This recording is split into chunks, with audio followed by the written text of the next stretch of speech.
সুজলা সুফলা সবুজ শ্যামল আমাদের এই বাংলাদেশ। আর এই বাংলাদেশের মাটি সোনার চেয়েও খাঁটি। আর এই খাঁটি সোনায় উৎপাদিত হচ্ছে হলুদ মালটা। আর এই হচ্ছে আল্লাহর রহমতের মাল দেখছে, আপনি দেখেন এইভাবে লাগাবেন, ধরবে, যত করবেন ততই দেবে আল্লাহ, কিন্তু চেষ্টা থাকতে হবে, বুঝেছেন? চেষ্টা। এই মৌসুমে এখন লাগাবেন আপনি।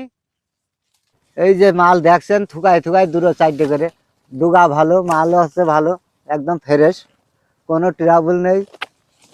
যতই চেষ্টা করেন না কেন এর করতে পারবেন আরো। আচ্ছা, আপনার এখানে একটা গাছে কত কেজি করে আপনার এই ফল ধরে?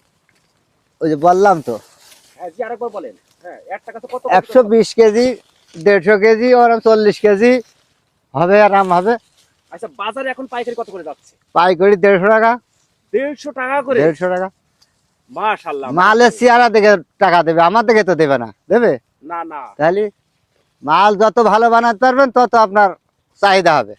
আর এই ফলে তো পর্যাপ্ত রসে হ্যাঁ, একা রস মানে টল টল করছে, নরম তুলোর মতন।